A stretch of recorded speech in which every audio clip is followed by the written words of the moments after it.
Welcome to Saturday Night at the Movies. I'm your host, Glenn Holland. This week's movie is Samuel Goldwyn's 1955 production of America's own musical, Guys and Dolls. Joseph L. Mankiewicz directed and wrote the screenplay, an adaptation of the 1950 Broadway musicals book by Joe Swirling and Abe Burrows, based in turn on short stories by Damon Runyon. Frank Lesser provided the music and lyrics for both versions, eliminating some songs from the Broadway production and adding several new ones for the movie. Guys and Dolls stars Marlon Brando, Gene Simmons, Frank Sinatra, and Vivian Blaine, with Stubby Kaye, Johnny Silver, B.S. Pulley, Sheldon Leonard, and Regis Toomey. The movie opens in the hustle and bustle of Times Square in New York City, where tourists, hustlers, gamblers, prostitutes, and police pursue their daily round of activities. Three small-time gamblers, Nicely Johnson, Benny Southstreet, and Rusty Charlie, argue over their picks for the races. Nearby, the band from the Save a Soul mission plays, led by young and pretty Sergeant Sarah Brown. Nicely and Benny work for gambler Nathan Detroit, who is desperately searching for a place to stage his illegal floating crap game. Lieutenant Brannigan of the NYPD has been cracking down on illegal activity, and no one is willing to oblige Nathan except Joey Biltmore of the Biltmore Garage, who demands $1,000 up front for the use of the property. But Nathan doesn't have a grand to spare. Adding to his problems is the growing impatience of showgirl Miss Adelaide, his fiancée of 14 years, who wants him to go straight so they can finally get married. Nathan spots an old acquaintance, Sky Masterson, a prosperous gambler notorious for his willingness to bet on anything. Nathan makes a $1,000 bet with Sky that he cannot persuade a woman of Nathan's choosing to have dinner with him in Havana, a bet Sky readily accepts. Nathan chooses the prim Sergeant Sarah Brown of the Save a Soul mission, who condemns not only alcohol, but the sin of gambling as well. Guys and Dolls is based on short stories by journalist and writer Damon Runyon, whose fiction celebrated the Broadway lowlife of New York that arose during the 1920s and 30s. The guys in his stories were gamblers, gangsters, and con artists, while the dolls were showgirls, shopgirls, and prostitutes who were their malls, mistresses, and steady companions.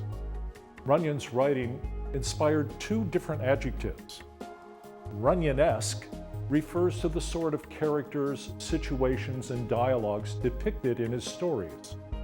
Runyonese, on the other hand, describes the particular vernacular his characters speak, a combination of formal speech and street slang rendered almost exclusively in the present tense, with a notable lack of contraction. For example, this exchange. I just acquired 5,000 fish. 5,000? If it can be told, where did you take on this fine bundle of lettuce? I have nothing to hide. I collected the reward on my father. Appropriately enough, Alfred Damon Runyon was born in Manhattan on October 4, 1880. But perhaps less appropriately, he was born in Manhattan, Kansas, into a family that included many newspaper men. When he was 7, his family moved to Pueblo, Colorado, where he began newspaper work after leaving school when he was 9. As a teenager, Runyon joined the Army and fought in the Spanish-American War in 1898. Then returned to Pueblo in journalism, specializing in sports reporting. In 1910, he moved to New York, where he covered the New York Giants and wrote a baseball column for the Hearst chain of newspapers. His stories of the characters and oddballs of the sporting world created a new style of sports journalism and led to his writing a series of short stories full of fictional versions of the same sort of eccentric and unusual characters that populated his news story.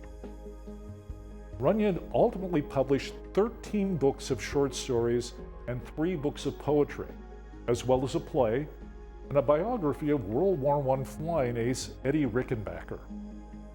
His stories were adapted into 12 motion pictures, many of them later remade, some more than once, and both a radio and a television anthology series. Oh, and one Broadway musical that was later made into a motion picture. The Broadway musical Guys and Dolls opened November 24, 1950, starring Robert Alda as Sky Masterson, Sam Levine as Nathan Detroit, Isabel Bigley as Sarah Brown, and Vivian Blaine as Miss Adelaide. With music and lyrics by Frank Lesser, a book by Joe Swirling, and radio comedy writer Abe Burrows, and under the direction of George S. Kaufman, the show ran for 1,200 performances and won 5 Tony Awards, including Best Musical. Although Robert Alda had many motion picture as well as stage credits, producer Samuel Goldwyn wanted a major star to play Sky Masterson. So he cast Marlon Brando, who was by far the biggest star in Hollywood at the time, although not because of his ability to sing and dance. Brando worked hard to improve his musical abilities, working with voice coaches and the film's choreographer Michael Kidd, but still felt his voice sounded like the mating call of a yak, as he put it. Ultimately, his songs were spliced together from many different sound recordings as he sang his songs over and over. Goldwyn is happy enough with the result that Brando and co-star Gene Simmons both are heard singing in their own untrained voices in the film, at a time when substituting the voices of professional singers for those of actors was commonplace.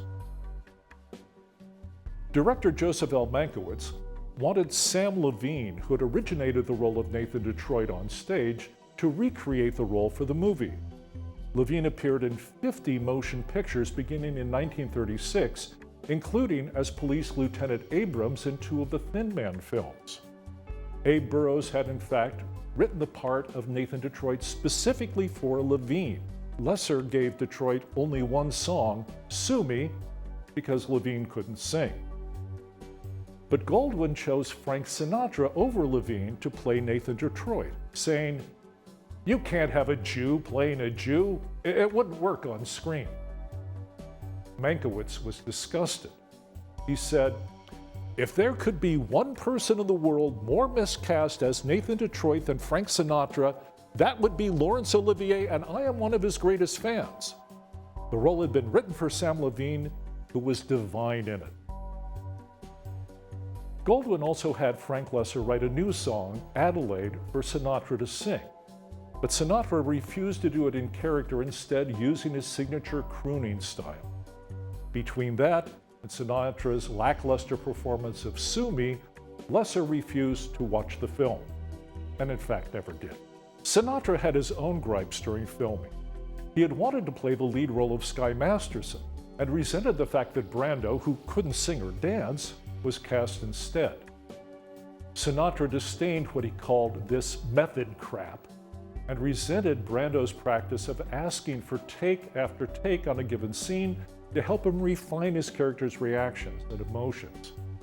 Sinatra hated rehearsing and felt that each retake sapped the scene's spontaneity. He reportedly told Joe Mankiewicz, "When Mumbles is through rehearsing, I'll come out." Regis Toomey, who played Sarah Brown's uncle Arvid Abernathy, later said, "Sinatra was snotty and very difficult, as he really didn't want to do the role." Joe Mankiewicz had an awfully hard time on that picture. Sam Goldwyn wanted Guys and Dolls to take advantage of the widescreen cinemascope process, but for Mankiewicz, this presented another set of problems. "When you've got to fill the cinemascope screen, everything spreads out," he said later. "On that screen, you had twice as many gangsters, twice as many twirls, and twice as many intricacies." One of the key decisions in the making of Guys and Dolls was to set it in a sort of timeless fantasy, Runyon-esque Manhattan.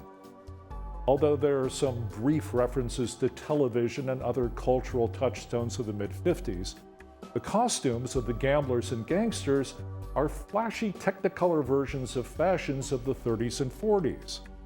The film was shot entirely on a soundstage recreation of New York streets and buildings and sewers, with ads for fictional products flashing in neon in a clearly ersatz Times Square. The energetic choreography by Michael Kidd and the colorful Oscar-nominated costumes by Irene Sharaff also contributed to the movie living up to the stage show's subtitle, A Musical Fable of Broadway. Guys and Dolls was, for the most part, favorably received by both critics and audiences.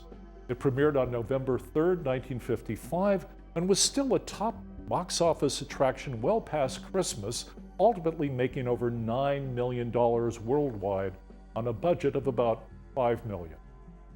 Even Big Jewel from Chicago would not sneer at a return on a wager like that.